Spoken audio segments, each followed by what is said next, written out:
తెలంగాణ రాష్ట్రంలో ప్రజాస్వామ్యాన్ని కూని చేసే ప్రక్రియ జరుగుతుంది. ఈరోజు భారతదేశ చిత్రపటంలో తెలంగాణ రాష్ట్రాన్ని సాధించినటువంటి ఏకైక నాయకుడు కేసీఆర్ గారు.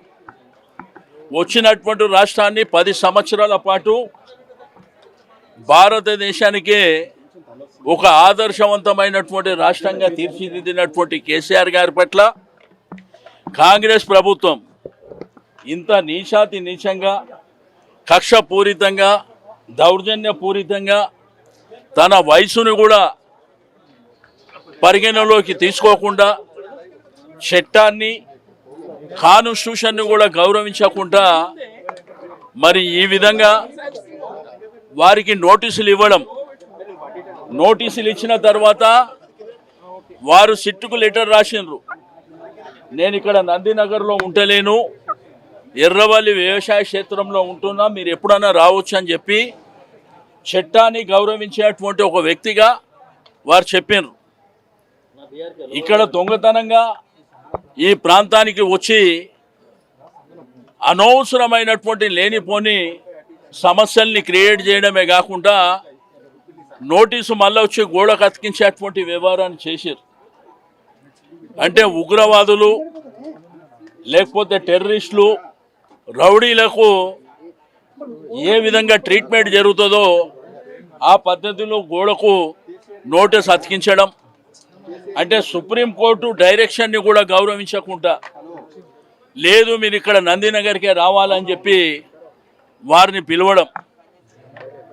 బట్ ఈరోజు చట్టాన్ని గౌరవించేటువంటి వ్యక్తిగా వారు వచ్చి మరి ఇప్పుడు ఆ విచారణలో పాల్గొనడం అనేది జరుగుతుంది.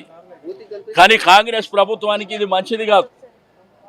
ప్రజాస్వామ్యంలో రాచరికాలు, రాజ్యాలను చూసినాం, ప్రభుత్వాలను చూసినాం. ఎవ్వరు కూడా ఈ దేశంలో శాశ్వతం కాదు. శాశ్వతంగా ఉండేది మంచి చెడు తప్ప ఏది శాశ్వతం కాదు. అంత పెద్ద మనిషిని పట్టుకొని, తెలంగాణ రాష్ట్రాన్ని సాధించినటువంటి గొప్ప వ్యక్తిని పట్టుకొని మరి ఈ విధంగా ప్రవర్తించడం అనేది దుర్మార్గమైనటువంటి చర్య. దీన్ని తీవ్రంగా ఖండిస్తున్నామని చెప్పి తెలియజేస్తాం.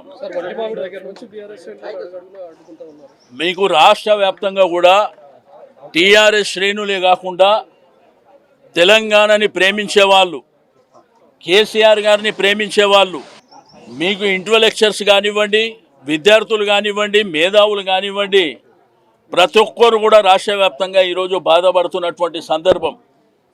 తప్పకుండా సందర్భం వస్తుంది. ఆ సందర్భం వచ్చినప్పుడు తప్పకుండా ఈ కాంగ్రెస్ ప్రభుత్వానికి బుద్ధి చెప్తామని ప్రజలు డిసైడ్ అయి ఉన్నారని చెప్పి నేను ఈ సందర్భంగా తెలియజేస్తా ఉన్నాను. పొలిటికల్ మరి నువ్వు చెప్పి ఏం చేయాలి, నువ్వు చెప్పు. మరి చెప్పా దేనికోసం వచ్చిండు చెప్పు, దేనికోసం వచ్చిండో మీరే చెప్పండి. అంటే పొలిటికల్ మైలేజ్ ఏముంది ఇంట్లో? ప్రజాస్వామ్యాన్ని కూని చేయాలని చూస్తున్నారు. తప్పకుండా ప్రజలు చర్మగీతం పాడతారు. కాంగ్రెస్ ప్రభుత్వానికి కూడా ఎక్కువ రోజులు ఉండవు.